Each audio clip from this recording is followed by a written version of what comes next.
Imagine a sound that starts as a faint, distant hum, like a swarm of bees on a summer afternoon. But as it grows, it transforms into a mechanical roar that vibrates in your very bones.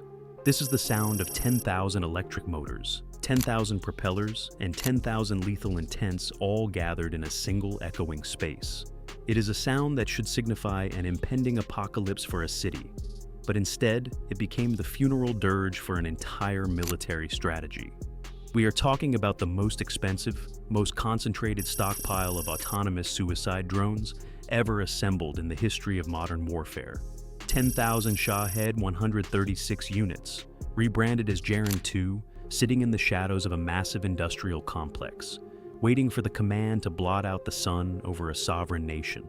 Each of these machines carries a 50-kilogram warhead, a payload designed to tear through concrete and steel, to plunge cities into darkness by shattering power grids, and to spread terror through sheer numbers.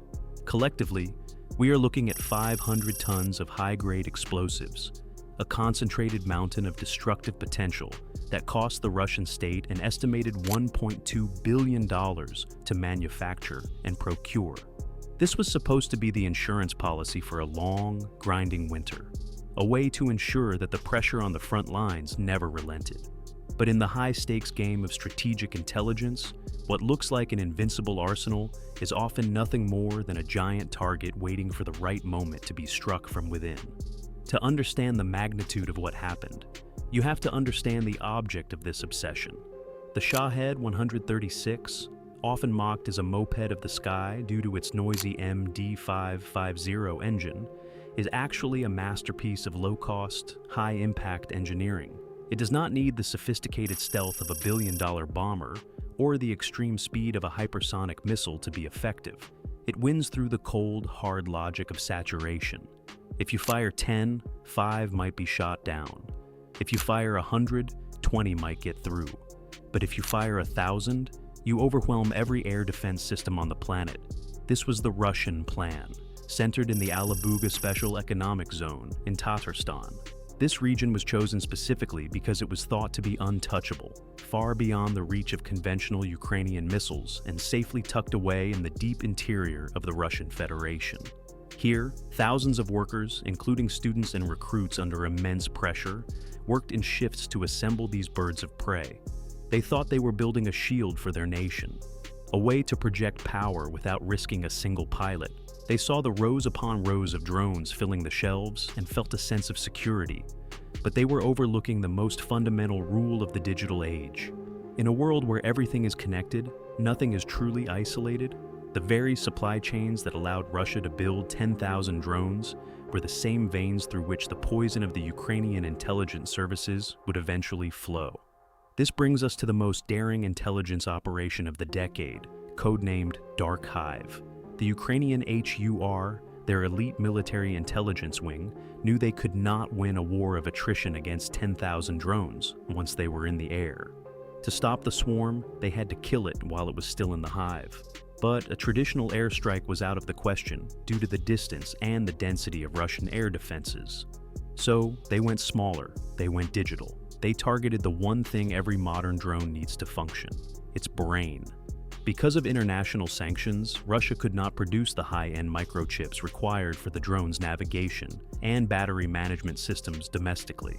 They had to rely on a complex web of shadow companies, middlemen in Kazakhstan, and shell corporations in Hong Kong to smuggle in the necessary components. The HUR didn't try to stop these shipments. Instead, they became the shipments. Through a series of brilliant cyber espionage maneuvers, the Ukrainian agents managed to compromise the quality control layers of these intermediary suppliers. They didn't replace the chips with duds.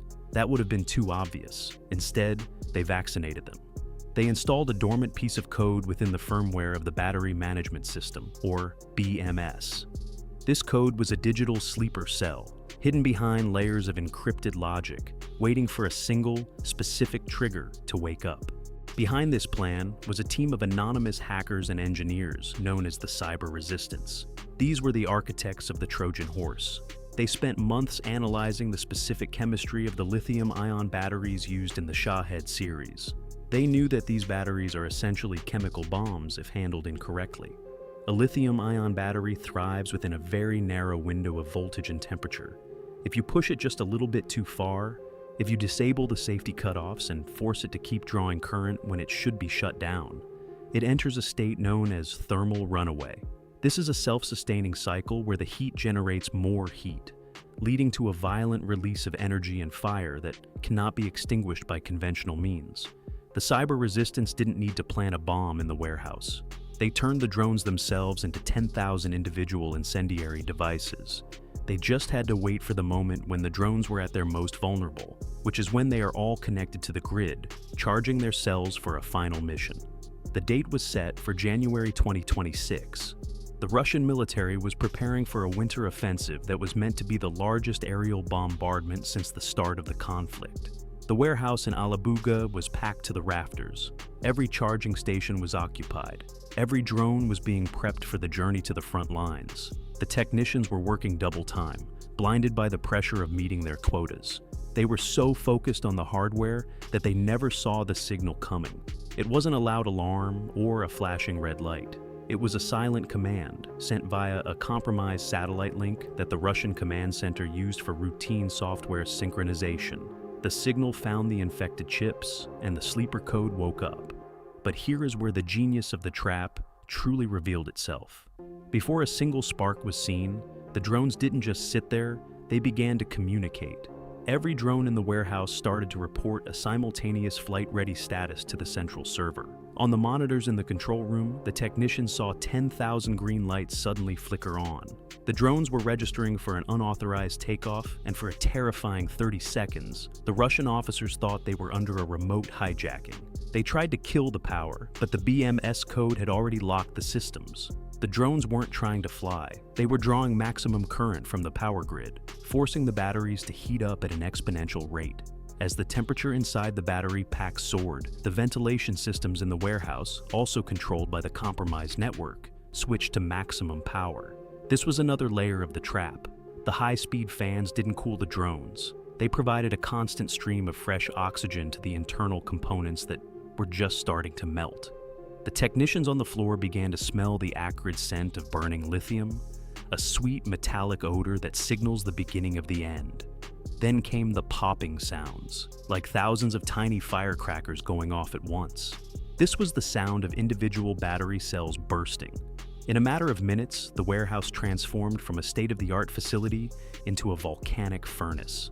Because the Shahed drones use magnesium in their internal framing for weight reduction, the fire wasn't just hot, it was blinding. Magnesium burns at over 2,000 degrees Celsius, a heat so intense it can melt through concrete and steel. The 10,000 drones were no longer machines. They were a white-hot sea of molten metal and chemical fire. When the heat finally reached the 50-kilogram warheads, the result was a seismic event. The explosion was not a single bang, but a sustained rolling roar that could be felt for miles. The 500 tons of explosives detonated in a chain reaction that vaporized the Alabuga facility. From the perspective of a satellite, it looked as if a small sun had briefly appeared on the surface of the Earth. The impact on the Russian military was catastrophic. In a single night, 40% of their projected drone production for the entire year was gone. The financial loss was staggering, but the strategic loss was even worse. The winter offensive was paralyzed before it could even begin. More importantly, the trust in their own technology was shattered. Every remaining drone in their inventory was now a potential liability. Every chip was a potential spy. Every battery was a potential bomb.